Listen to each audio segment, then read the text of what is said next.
خوش رہیے، آباد رہیے۔ دل کے افسانے میں مفلس کہانی لے کر ہم حاضر ہوئے ہیں۔ ہمیں امید ہے آپ کو ہماری کہانیاں پسند آئیں گی انشاءاللہ۔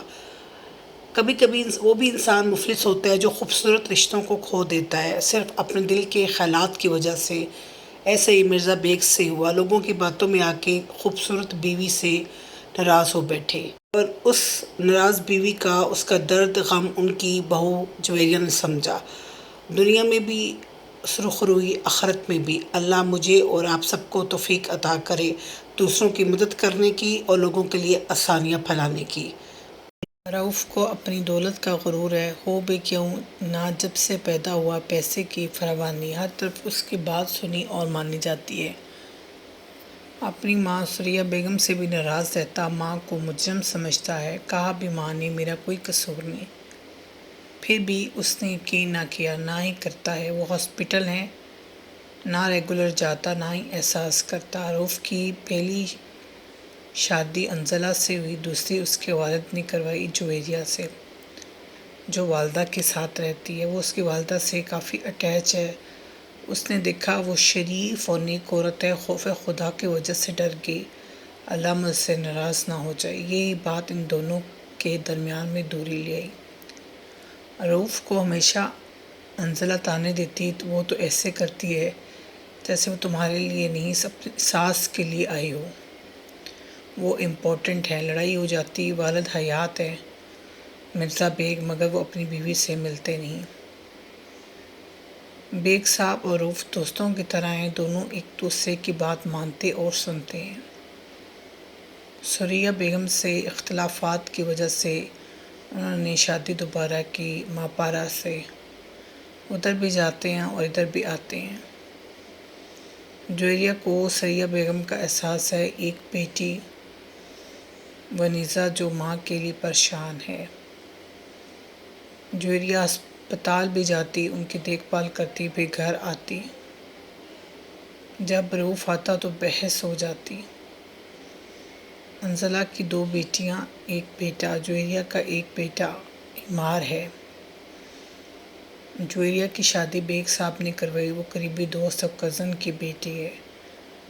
سچویشن ایسی بن گئی کہ بیگ صاحب نے بہتر سمجھا۔ انزلہ کا سٹینڈرڈ انہوں نے ہمیشہ اونچا رکھا ہے۔ رؤف نے کو پرواہ نہیں ہے، ابھی صرف اس کے لیے جو مسئلہ ہے وہ ثریا بیگم بہتر ہو جائیں۔ ونیزا بائی نہیں جانا چاہتی ماں کو چھوڑ کر۔ بیگ صاحب بولے تم اس عورت کی وجہ سے گھر اپنا خراب کر لو گی۔ انزلہ بہت خوش ہوتی ہے، انزلہ اور ماں پارا کی بنتی ہے۔ ماں پارا بولی رؤف نے صحیح اوقات پر رکھا ہے۔ جویریہ کو فون آیا تو فوراً ہاسپٹل چلی گئی، بیٹے عمار کو اپنی ماں کے گھر چھوڑ آئی۔ رؤف گھر آیا، اسے معلوم ہوا، وہ کیا دیکھتا ہے، وہ رکشے سے اتر رہی ہوتی ہے۔ بولا یہ بیکار لڑکی میری عزت کو اچھالے گی، اور سوچ رہا ہے۔ وہ رکشے والے کو پیسے دیتی ہے، اندر آئی تو کھڑا ہوتا ہے۔ بیگ صاحب بولے بیٹا تمہیں اس طرح نہیں جانا چاہیے، اگر اس نے بچنا ہوا تو بچ جائے گی، تمہارے جانے سے حالات بگڑ جائیں گے۔ وہ بولی انکل مجھے لگتا ہے جو حالات ہیں انہیں اس طرح اکیلا نہیں چھوڑنا چاہیے، انہیں ہماری ضرورت ہے۔ وہ خاموش ہو گئے۔ آتے لڑ پڑا، تم لو سٹینڈرڈ عورت ہو، تم میری انسلٹ کرواتی ہو رکشے پہ آ کر۔ وہ خاموش ہوئی۔ ایک تو تمہیں کوئی کام نہیں ہے، بس بہانہ مل گیا سیر و تفریح کا، دوسرا میرا بیٹا کدھر ہے؟ وہ بولی والدہ کی طرف۔ تمہیں معلوم ہے میں دیکھ نہ لوں مجھے سکون نہیں ملتا۔ وہ غصے سے اسے مارتا ہے، وہ اکثر اس کی مار بھی کھاتی، باتیں بھی سنتی، مگر اس نے خود سے عہد کر لیا مار بھی دے گا میں جانا بند نہیں کروں گی جب تک ثریا بیگم ٹھیک ہو کر گھر نہیں آ جاتی۔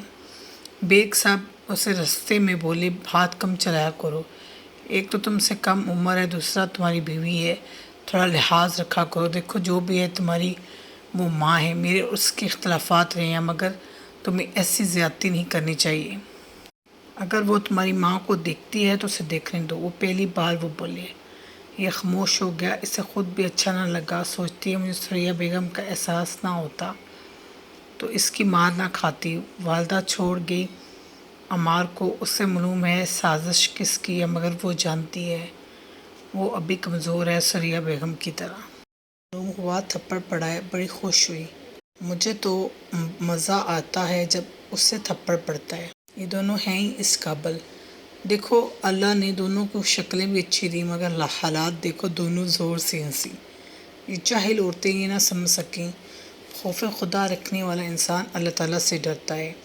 عروف آیا تو انزلہ بولی کہ گھومنے چلے، وہ بولا ابھی موڈ نہیں، میں بیزی ہوں، وہ کڈز ضد کر رہے ہیں، بہت تیز ہوتی ہے، جہاں اپنا دل ہو وہاں بچوں کا نام رکھ لیتی۔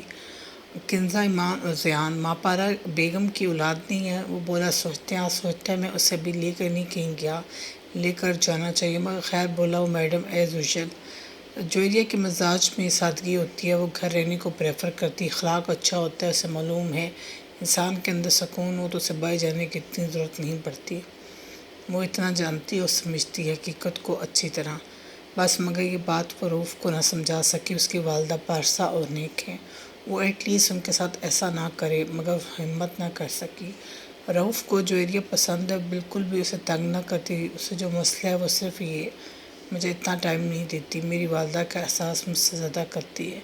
خیر انسان ہر حال میں نہ شکر ہے، وہ غلط نہیں ہے، اس نے بھی دیکھا کوئی بھی احساس کر نہیں رہا، اس کے دل میں یہ بات اللہ تعالیٰ نے ڈالی، اگر تم چاہتی ہو میں تم سے راضی ہو جاؤں تو یہ موقع ہے، تم نیکیاں کما لو، فائدہ اٹھا لو۔ اس نے عقل مندی اختیار کی۔ انسان کے بات سمجھ میں نہیں آتی اللہ تعالیٰ کو اپنی مخلوق سے کتنی محبت ہے، اور جو مخلوق کے کام آتا ہے اس سے کتنی ہوگی، مگر یہ بات ہر انسان کے نقطے میں سمجھ کہاں آتی ہے۔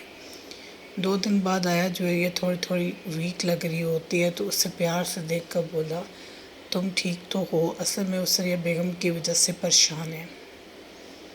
وہ اتنا کہہ دیتی اس عورت نے اچھا نہیں کیا میرے ساتھ، اتنا تو وہ جان گی۔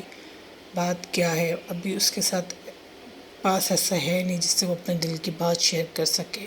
دل کی بات شیئر کر سکے تو وہ اس کو اپنے پاس بلا کر بولا ٹھیک تو ہو تم؟ جی میں ٹھیک ہوں۔ بس باتیں کرنے لگا تو اس کو اوائڈ کرنا چاہتی ہے اب مگر نہیں کر پا رہی۔ بولا عمار کو نہ دیکھ لوں سکون نہیں ملتا، یہ بولی مجھے معلوم ہے۔ وہ اس کا سر دبانے لگی، وہ سو گیا، اٹھ کر شیشے کے سامنے کھڑی ہوئی۔ کیا اس کو احساس نہیں اس کی ماں ایسی نہیں؟ وہ کھڑی ہوئی تو اسے پکڑ کر بولا تمہیں معلوم نہیں تم کتنی حسین ہو، انزلہ کو بھی یہی مسئلہ ہے کہ میں تمہیں زیادہ چاہتا ہوں۔ وہ مسکرانے لگی، مجھے تو ایسا نہیں لگتا۔ وہ بولا تم ناشکری ہو، تم ناشکری ہو۔ خاموش ہوئی، اس کا موڈ نہیں ابھی کوئی گڑبڑ ہو۔ وہ بولا اچھا سنو، میں بچوں کو گھمانے لے جا رہا ہوں، واپس آیا پھر میں اور تم بھی چلیں گے۔ وہ خاموش ہوگی، اس کا فوکس صرف آج کل ثریا بیگم ہے۔ انزلہ اور رؤوف دونوں جا رہے ہوتے ہیں سیر کے لیے۔ انزلہ بولی وہ تو جیلس ہو رہی ہوگی کہ وہ نہیں گئی، میں جا رہا ہوں۔ وہ اس کی طرف دیکھ کر بولا وہ نہیں ہوتی، ہونے والی بات بھی نہیں، اور مائی وائف یہ تو ہے، آئی لو یو۔ وہ بولی آئی لو یو ٹو۔ انزلہ نے محسوس کیا وہ نہ آگے میسج کرتا ہے، نہ وہ کرتی ہے، نہ ہی کال۔ رؤوف بھی جب انزلہ پاس ہوتی تو بہت اچھے طریقے سے ہینڈل کرتا، کال کم کرتا نہ وہ اسے کرتی۔ بچے بہت خوش ہیں، انجوائے کر رہے ہیں۔ بیگ صاحب گھر آئے، جویریہ کو بولے بیٹا تم بھی کہہ دیا کرو کہیں گھوم آیا کو۔ بولے ڈیڈ اتنا شوق نہیں بیٹا، پھر بھی مجھے معلوم ہے تم جو اپنی ساس کا خیال رکھتی ہو اس کو اچھا نہیں لگتا، مگر تم پریشان نہ ہو، میں بات کروں گا۔ پہلی بار بولے کیسی ہے؟ جویریہ کو عجیب لگے، بیٹی کے سامنے عجیب روبہ یہاں مختلف۔ وہ بولی ٹھیک ہے، سوچ رہا ہوں مل آؤں اسے، مگر رؤوف کو معلوم نہ ہو۔ حیران کیوں اسے پسند نہیں؟ سن کر حیران رہ گئی، مگر کیا دیکھتی ہے؟ ہاسپٹل گئے تو ثریا بیگم نے آنکھیں نہ کھولیں، یہ بیٹھے رہے، اٹھ کر آ گئی۔ ثریا بیگم بات کرتی سر جویریہ یا ونیزا سے اور کسی سے بھی نہیں۔ دور کی وجہ سے وہ بیمار ہوئی جس نے بیڈ پر لٹا دیا۔ وہ دیکھ رہی ہیں اس بیماری کو، وہ خود کوئی نام نہ دے سکی، یہ صرف غم کی بیماری ہے، ڈاکٹر جو بھی نام دے، مگر اتنا وہ جانتی ہیں الزامات کی وجہ سے، طعنے سہنے کی وجہ سے دل میں ان کے زخم ہیں، ایسا کر دیا ان لوگوں نے ان کو جس طرح جویریہ نے چاہت محبت دی۔ وہ حیران رہ گئی، اپنوں نے دیکھا بھی نہیں، جس کا خون کا رشتہ نہیں اس سے اتنا خیال رکھا۔ وہ دیکھ رہی ہیں اپنی آنکھوں سے، حیران بھی ہو رہی ہیں۔ ونیزا رو رہی ہوتی ہے مجھے نہیں جانا، مگر اسے معلوم ہے جانا پڑے گا۔ ماں کا ہاتھ چوم لیتی ہے، یہ ہاسپٹل میں ہوتی ہے تو رؤوف کی کالز آ رہی ہیں۔ اسے اٹینڈ نہ کی تو میسج کرتا ہے میرے گھر سے نکل جا، جب تم نے فون ہی اٹینڈ نہیں کرنا، بات ہی نہیں سننی تو فائدہ کیا یہاں رہنے کا، جس کے لیے آئی ہو اسے بھی ساتھ لے جاؤ۔ نہ فون اٹھاتی ہے، وہ غصے سے بند کر دیتا ہے۔ عجیب آدمی ہے۔ انزلہ نے محسوس کیا اس کا موڈ سڈن آف ہو جاتا ہے۔ آپ ٹھیک تو ہیں؟ ہاں بس آفس سے کال آئی تھی، وہ اوائڈ کرتا، اسے معلوم ہے کیا سچویشن ہے۔ انزلہ شارپ ہے، اسے لگتا ہے بات کوئی اور ہے، مگر اتنا وہ جان گئی جویریہ کے بارے میں ہے۔ بہت ہی گھمنڈی آدمی ہے، جویریہ سوچتی ہے۔ کبھی یہ نہیں سمجھتا انسان کسی مسئلے میں پھنس سکتا ہے۔ بس وہ سوچتی ہے سریہ بیگم کا موڈ کافی اچھا ہوتا ہے، بہت دیر باتیں کرتی رہی۔ ڈاکٹر نے کہا گھر لے جائے، مگر وہ نہیں جانا چاہتی۔ وہ رؤف کا یا اپنے شوہر کا سامنا نہیں کرنا چاہتی۔ وہ بولی انسان کبھی کبھی ایسی غلطی کی سزا بھگتا ہے جو انسان نے خود نہیں کی، اور رو بھی رہی ہوتی ہے، ان کو خاموش کرواتی ہے۔ دیکھو جویریہ، تم نے ایک بیمار مفلس کا احساس کیا جس کا کوئی نہیں تھا، تم نے اس کا کیا۔ تم دیکھو گی اللہ تعالیٰ کا کتنا فضل ہوگا۔ وہ کسے کہنے لگے اللہ تمہیں اس جہاں اور اگلے جہاں کی نعمتوں سے نوازے۔ وہ رو رہی ہوتی ہے تو وہاں بیگ بھی آیا ہوتا ہے۔ آج وہ چارجز دینے آیا تو سوچتا ہے مل لو، مگر وہ خاموش ہو گیا۔ کیا بتاؤ جویریہ، گھر بات نہیں کر سکتی، کیمرے بھی لگے ہوتے ہیں، پھر ہر کوئی نہ کوئی آ جاتا ہے۔ بیٹا ایک چھوٹی سی غلط فہمی اس انسان کو مجھ سے دور کر دیا۔ اسکندر میرے ماموں کا بیٹا، وہ مجھ سے صرف نکاح کرنا چاہتا تھا۔ میری شادی بیگ سے ہوگی۔ میں اور بیگ بہت خوش تھے، میں اس سے محبت کرتی ہوں، بس ایک انسان کی وجہ سے سب ہوا۔ وہ کون ہے؟ ماں پارا۔ بس میرا بیٹا میرے خلاف ہو گیا، میرا شوہر، اور میں کہتی رہی، کسی نے میری بات پر یقین نہ کیا۔ وہ رو رہی ہوتی ہیں بیٹا جب تک تقدیر میں غم لکھا جا چکا ہو، ثبوت بھی مل جائے، آنکھوں کے سامنے ہی کوئی کسی کے ساتھ پٹی باندھ دی جاتی ہے، ایسے ہی یہاں ہوا۔ بیگ اتنا نہ سمجھ بن گیا، کیا بتاتی اسے؟ اسکندر مجھ سے نکاح کرنا چاہتا تھا تو کیا گناہ ہے؟ کوئی گناہ نہیں، مگر اس انسان نے اسے گناہ بنا دیا۔ اسے ماں پارا سے شادی کی، میں نے کچھ نہ کہا، اس کی باتوں میں آ کر مجھے مجرم بنا دیا۔ اسکندر اس دنیا میں نہیں رہا، کیا بتاؤں کیا نہ بتاؤں۔ وہ سنتی رہی اور خاموش ہو گئی۔ دونوں گھر آگے ڈرائیور نے چھوڑ دیا، سارے راستے وہ خاموش رہا۔ عجیب لڑکی ہے، اسے کوئی فرق نہیں پڑتا میں اسے کیوں یاد کر رہا ہوں، مگر وہ ابھی ایک مقصد تک پہنچ رہی ہے، وہ صرف یہ سریہ بیگم، وہ اتنا چاہتی وہ سرخرو ہو جائے۔ میری ایک خواہش ہے، مگر بیٹا فائدہ نہیں، اتنا وقت ایسے گزار دیا۔ بیگ کا دل کیا وہ اس سے پوچھے، پھر وہ خط کیسے جھوٹے ثابت ہوئے، پھر وہ باتیں کیا وہ سچ بول رہی ہے؟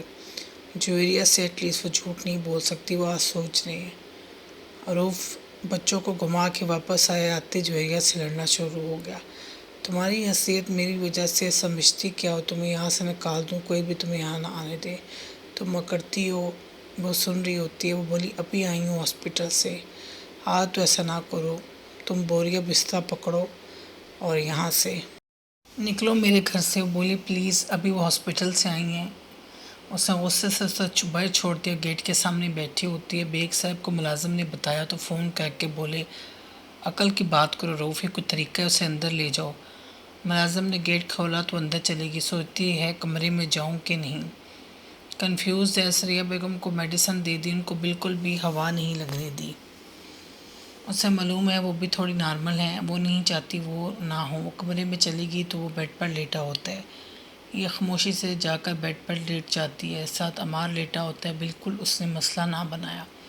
وہ سوچتا ہے یہ عجیب سی سر پھری لڑکی ہے، اس کی مجھے سمجھ نہیں آتی، جو بھی کر لو اس سے اثر نہیں ہوتا۔ صبح وہ اٹھا، ناشتہ بنا کر دیا، وہ دیکھ رہا ہے بالکل نارمل بیہیو کر رہی ہے۔ اسے بولا میں بھی تمہیں لے جاؤں گا۔ یہ خاموش ہوگی، سریہ بیگم کو تنہا نہیں چھوڑنا چاہتی، وہ نہیں چاہتی ابھی وہ ان کو ٹینشن دے۔ ڈاکٹر نے بتایا وہ نارمل ہو رہی ہیں اور بہتر بھی ہیں، اس کے لیے اچیومنٹ ہے یہ ان کا نارمل ہونا ایٹ لیسٹ، مگر ابھی وہ اس بات کو نہیں سمجھ پا رہی۔ اسے تو اور مسئلہ ٹینشن نہیں دینا چاہتی۔ بولا کہاں گم ہو؟ نہیں، سریہ بیگم بولی بیٹا تم روف کے ساتھ بالکل نارمل پیش آیا کرو، وہ میرا بیٹا ہے، میں جانتی ہوں دل کا برا نہیں، بس غصے کا تیز ہے، فیصلہ جلدی کر لیتا ہے، سوچتا کچھ بھی نہیں، جیسے اس نے فیصلہ کر لیا اپنے باپ کا ساتھ دینا ہے، بس ایسا ہی ہے۔ جویریہ بتاتی ہے میں آپ کو چھوڑنا نہیں چاہتی، مجھے معلوم ہے اس کو چھوڑنا بالکل بھی صحیح نہیں ہے، تم چلی جاؤ، میں اپنی والدہ کو کہہ دیتی ہوں وہ تمہارے ساتھ رہیں گی، وہ جویریہ ان کو کہتی ہے۔ سریہ بیگم اوائڈ کرتی ہے اپنے شوہر سے، رؤف سے۔ رؤف کو معلوم ہوا بابا آ کے ہاسپٹل ملنے گئے تھے تو بولا کیا ضرورت تھی، بیٹا انسان دل کے ہاتھوں مجبور ہو جاتا ہے، میں بھی ہو گیا۔ وہ سچ زبان پر لے آئے، مگر اگلے انسان کو بھی تو احساس ہو، آپ اکیلے کیا کر سکتے ہیں، بس اس کی مرضی۔ بس میں کوشش کرتا ہوں دور رہوں، مگر ایک کم بخت دل، آج وہ ایڈمٹ کر رہے ہیں۔ یہ چائے لے کر گئی تو رؤف بولا یہ آپ کی بہو میں بھی ایٹیٹیوڈ ہے۔ نہیں بیٹا مجھے نہیں لگتا، بابا فون کرو تو اٹھاتی نہیں۔ خیر بیٹا مجبوری بھی ہو سکتی ہے کہ سریہ بیگم جاگی تو بتانا۔ جویریہ بیٹا جی وہ میں نے بات کرنی ہے۔ ہاں جویریہ بولی ضرور، اس کی خیریت پوچھنی ہے۔ ماں پارا اوپر والے پورشن میں رہتی، نیچے انزلہ اس کے بچے، 2 کنال کا بڑا گھر، ان کا 10 مرلہ کا ہوتا ہے جہاں جویریہ اس کے ساتھ رہتی۔ زیادہ وقت بیگ صاحب وہاں بھی گزارتے، یہاں بھی وہ کوشش کرتے اوائڈ کرتے، مگر دل کیا تو مجبور ہو جاتے۔ انزلہ کو کوئی مسئلہ نہیں جویریہ سے، کیونکہ رؤف کے مزاج کو جانتی ہے، رؤف بچوں سے کتنا پیار کرتا ہے، اور اسے معلوم ہے وہ اس کے مقابلے میں نہیں آ سکتی، اس لیے اس کو مسئلہ نہیں ہو سکتا۔ یہ ٹرپ پر جانے کی ریڈی ہوا تو اچانک فون آ گیا، ایمان ہاسپٹل میں، یہ چھوڑ کر وہاں چلا گیا۔ جویریہ کو برا لگا، مگر یہ برا نہیں لگا وہ بیٹی کے لیے کیا، یہ برا لگا مجھے رعایت نہیں دیتا یا سریہ بیگم کو، میں کچھ کر لوں بدتمیزی شروع کر دیتا ہے۔ وہاں گیا تو اسے فون کر کے بتاتا ہے ٹرپ کینسل، پھر جائیں گے، اسے معلوم ہے وہ اب نہیں جائے گا بھی، اس کی بیٹی ہاسپٹل میں ہے، مگر اسے کافی عجیب لگا۔ میں آ رہا ہوں تو مسئلہ، 2 دن وہاں رہوں تو مسئلہ، مگر جویریہ کو خوشی ہے سریہ بیگم کے پاس ہے۔ آج بہت زیادہ باتیں کی، یادیں تازہ کی، کچھ راز بھی بتائے۔ خط والی بات آج تک سراغ نہ مل سکا، وہ خط کون بھیجتا تھا، اسکندر خط کیوں بھیجے گا، وہ بس اس سراغ تک پہنچنا چاہتی ہیں۔ وہ ان کو بولی دعا ہے اللہ آپ کو سرخرو کرے۔ بیگ صاحب کو معلوم ہوا تو بولے بیٹا چلے جاتے، میں تو ہوں نا، اس کی ماں بھی تھی، مگر میں تو نہیں ہوتا نا، وہ بولا۔ جویریہ کو برا لگا ہوگا، بیٹ اتنی بات نہیں، تم مسکرائے دیا کرو۔ انہوں نے محسوس کیا جویریہ پر کتنا غصہ کرتا ہے۔ آج اسے بتاتی ہے ایک دفعہ کتنا غصہ کرتا ہے جب دل لائے کرتا ہے۔ سو رہی ہوتی ہے سریہ بیگم کے روم میں، عمار وہی رات کو لیٹ آیا، اسے اٹھانے لگا تو گہری نیند میں ہوتی ہے۔ پہلی بار نہ اٹھی، صبح دونوں کی لڑائی ہوگی۔ بولا اتکڑ دکھانی ہے تو جاؤ یہاں سے، پہلی بات تو یہ آپ لائے نہیں مجھے، دوسری بات نکالنا ہے تو نکال دیں، آپ نے بیگ انکل کے کہنے پر میرے ساتھ شادی کی۔ وہ سچ بول گئی تو یہ بولا زبان مت چلایا کرو۔ ہاں میں کیوں نہ چلاؤں، باقی سب چلاتے ہیں، آپ خود کو کیا سمجھتے۔ دونوں کی خوب لڑائی، اس نے مارے، بولی بہت ہی سخت، جو جاہل آدمی ہے۔ وہ غصے سے باہر نکل گیا، ایڈیٹ نونسنس، پہلی بار عجیب شخص ہے، خود بدتمیزی کرتا ہے، خود ہی مارتا ہے۔ عمار دیکھ رہا ہے، بابا از ڈرٹی، آئی ہیٹ ہم، نو نو ہی از گڈ ود یو۔ اپنی ماں سے وہ پیار کرتا، اسے معلوم ہے اسے غصہ کس بات پر ہے۔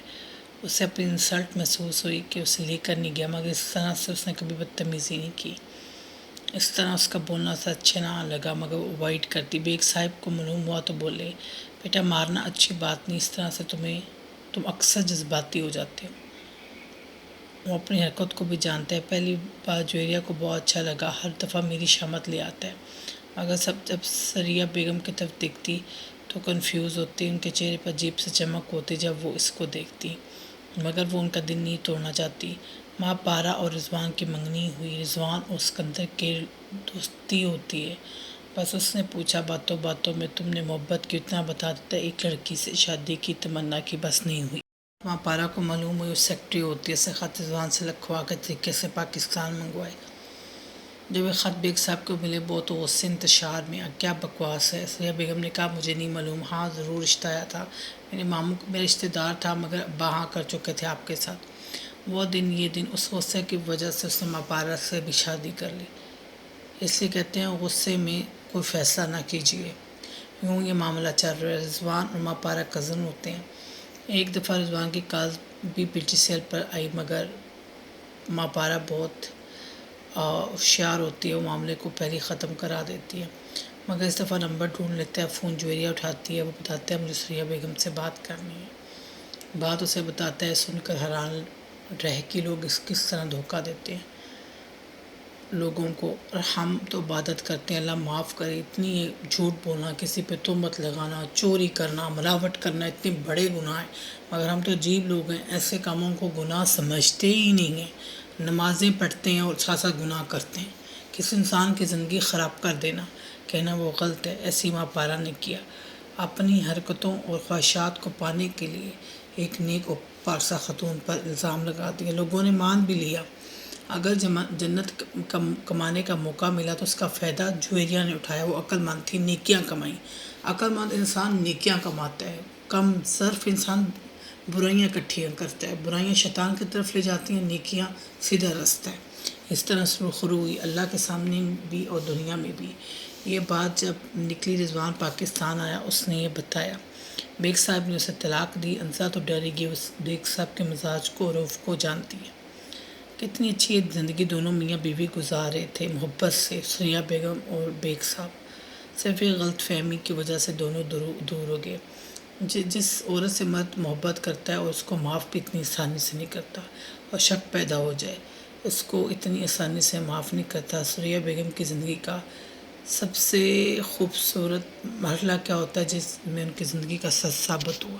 آج جویریہ کو بولی تم میری زندگی میں باہر لے کر آئی، میری دعا ہے تمہارے لیے اللہ بہت آسانیاں کرے، تمہارے لیے بہت اچھا ثابت ہو۔ تمہارا شوہر جویریہ کے لیے وہ دن رات کا باعث ہوا جس دن سریہ بیگم کا سچ سب کے سامنے ثابت ہوا۔ جب وہ دنیا سے رخصت ہوئی تو وہ دن اس کے لیے بہت تکلیف دہ ہوتا ہے، وہ اپنی سچائی کا انتظار کر رہی ہوتی ہیں۔